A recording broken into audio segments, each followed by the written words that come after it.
Hello guys and welcome back to this new video. Today we are going to talk about Marina Abramovic, this great artist that is ignored by some, known by many, very famous, still alive grandmother of the performance art.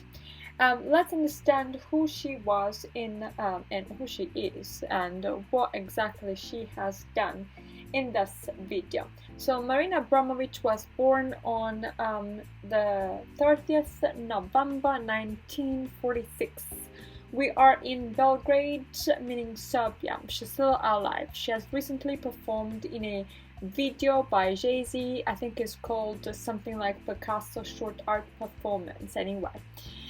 She was born in Belgrade, Serbia in 1946, right? But November the 30th, which means that she is Sagittarius. Now, Sagittarius is very important because they do have a tendency for freedom and a tendency to adventure that is relevant, but this is not an episode on astrology, so let's move on. Now, her parents, here you see the video with Jay-Z. Her parents were part of the military at that time, because anyway, Serbia is a state, a country that is ex-member of what it was known at the time by Yugoslavia, by the name of Yugoslavia.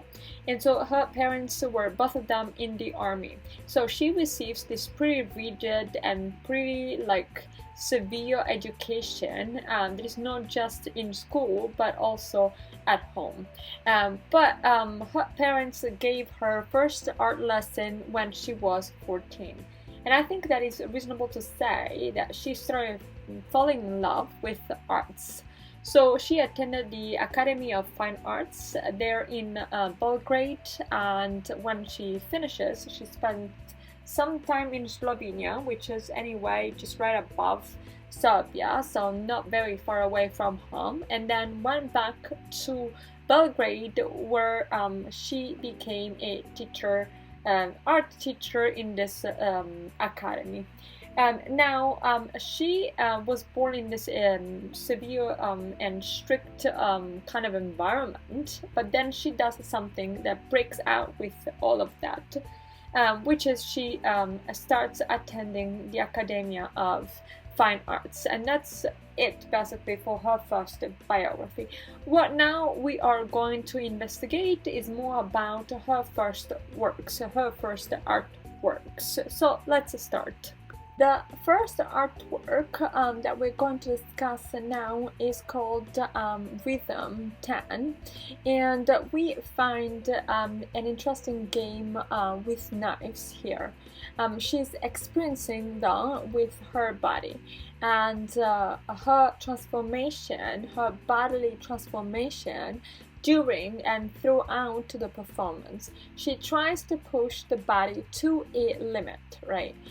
We actually don't understand exactly what that means until we got to her second piece of art, which is known as Rhythm 0. Now, the performance took place in the Mora studio in Naples, so in Italy, right? And she's there, she's sitting there, right? And she has next to herself a table, and the table is full with objects that represent objects of pleasure and pain.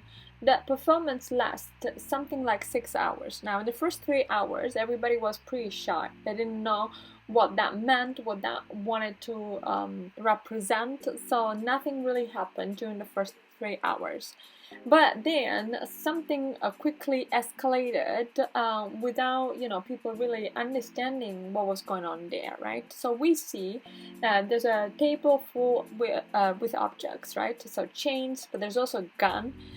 In somebody, so first of all, they started with the razors and knives. They started cutting her hair, or at least little strands of her hair. Then somebody else cut her clothing, and then other people were playing with razor blades and trying to cut her own, again, her own body, and she was there, right? She was witnessing everything without moving, without rebelling, without saying a word, right? And that happens until somebody pointed a loaded gun to her temple. Now, at this point, things just sparked. And you see that there's a part of the crowd, you could see that there was a part of the crowd that actually like moved to safeguard her, and part of the crowd that represented somehow the aggressive human nature. And so part of these spectators had to intervene to save her, because everybody realized that she would have been killed if things were proceeding in that direction. And so here we understand how easily it is for man to kill other people, which is amazing, right? Once one is given all the tools to kill somebody, they would prefer, some of these people would prefer to kill over not to kill somebody, right? Which is just absurd. But this is human nature, but this, in terms of the performance, is also trying to push the body to a limit that is so extreme, right? Because it's lacking of a reaction, which of course there is a reaction, is like the rules that she imposed to herself that prevented her from actually like responding, walking away, being aggressive herself, right? So she wants to see exactly where the performance can go and what point can be reached during a performance. Let's then go to another performance, which is a 5-pointed star type of performance, where what happens here is a ritual of purification from the links that connect her with her past, right?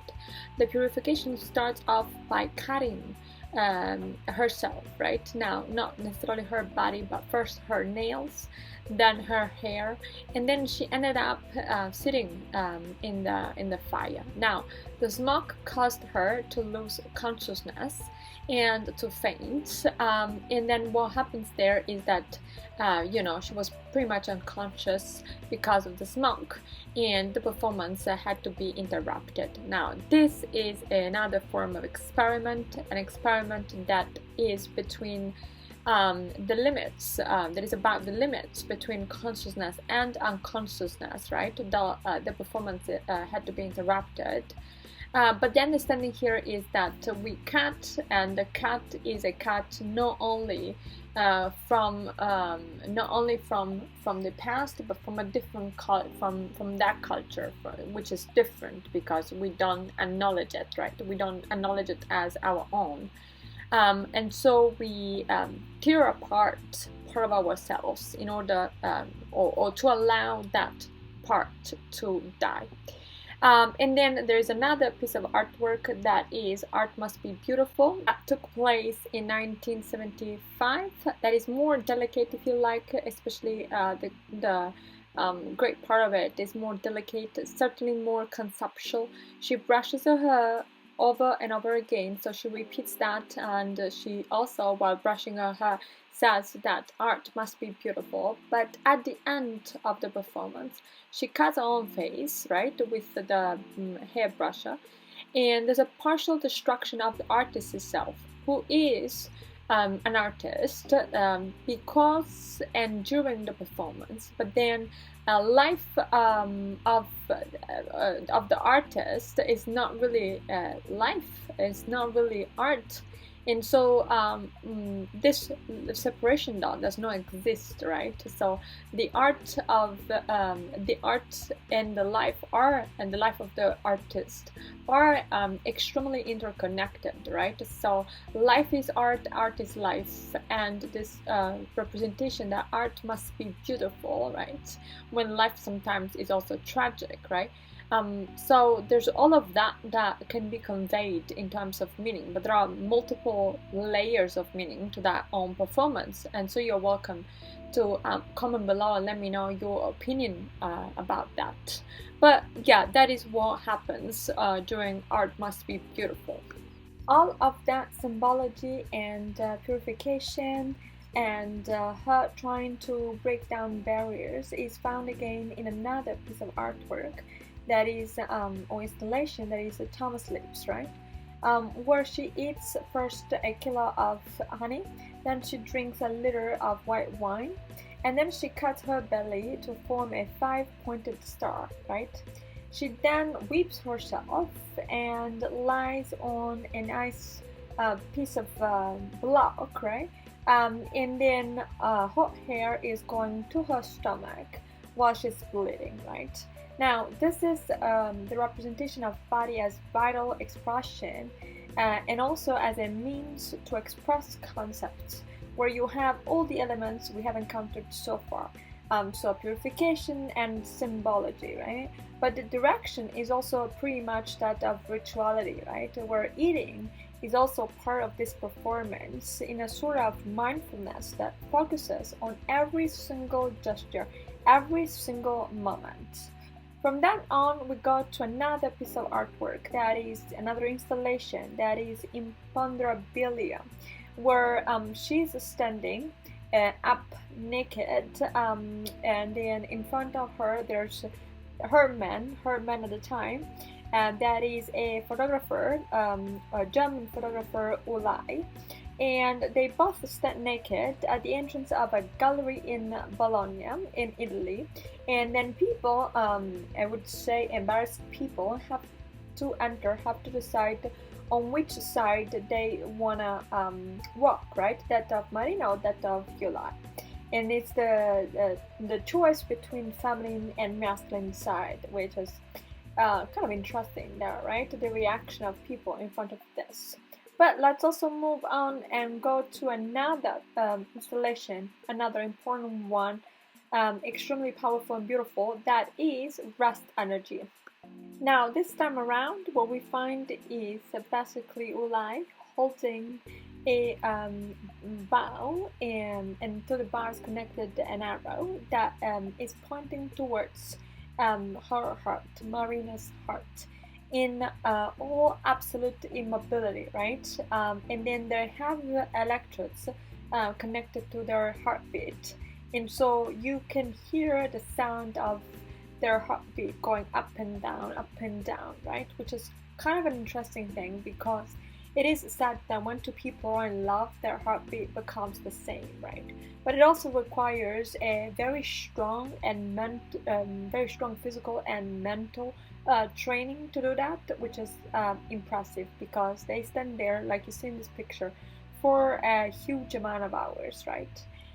They, meaning Marina and Ulay, worked together for something like 12 years. And at the time of their separation, they decided to make a journey. They go to China, and they go to the Chinese wall. Start off from two different points, the extremities of the Chinese wall, and then they walk until after 90 days they're able to reconnect, and they're able to meet up again, right? So this is to symbolize the emotional distance, right? But it's also the way this art performance is thought. It proceeds on the contrary, on the opposite direction, because it doesn't go from union to separation, but it goes from separation to unity, right? Which is exactly paradoxical in relation to what is going on there, right? Now, this is a meeting that technically was supposed to be the last meeting. They actually will meet again another time when she is at the MoMA in New York. She's been there for a total of 736 hours of her time, 8 hours a day, without moving, without walking away, without going to the bathroom, which is also amazing. And requires again a training that she has carried out in all her performances. Now she's there, there's a table where people sit, and she welcomes them in complete and absolute silence. And what she does is to give them their attention, her attention, her understanding, and her emotional self, being exposed and being vulnerable to somebody that she doesn't know. She does not entertain also any sort of like how any sort of like verbal communication. The communication that goes on there is totally non-verbal, right? And what happens is that at a certain point, Yulai sits there, and this is the first and only case in which she actually like put her hands on her table. She has teary eyes, and so they meet, and that will be the last time, because then Yulai will die shortly afterwards, right?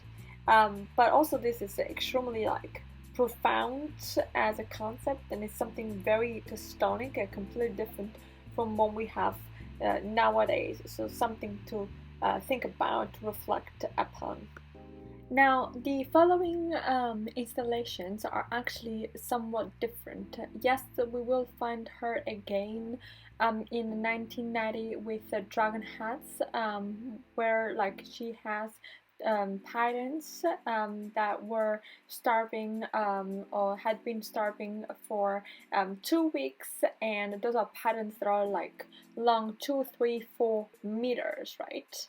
And so we kind of find again the themes, the themes that are more dear to her heart, that of limits, right? And here you see the patterns that she's holding, python that she's holding in her mouth. But with that being said, there is another very, very important installation that also made her win some important awards, right? And that is Balkan Baroque.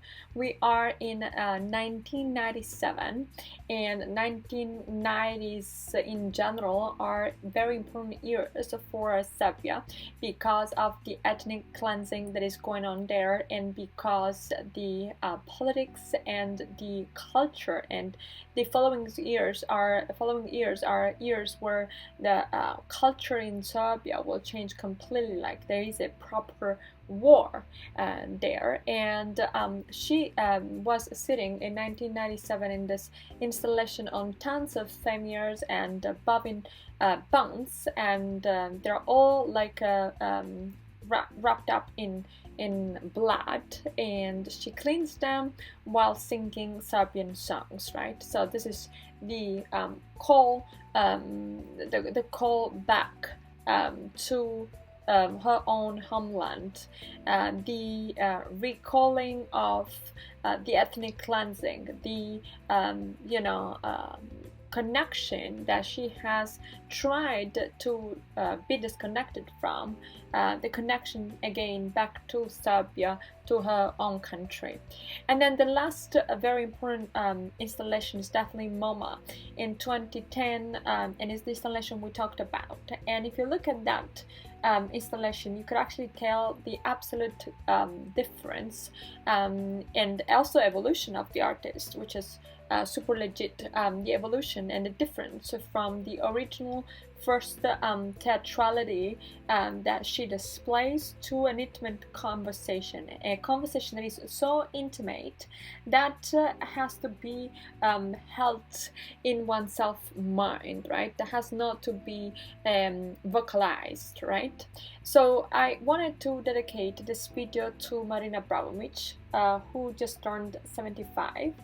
And with that being said, I want to also invite you guys to like the video, subscribe, comment below, let me know all that you think about her and her installations, her heart, and we'll talk next time in a new different video. Bye!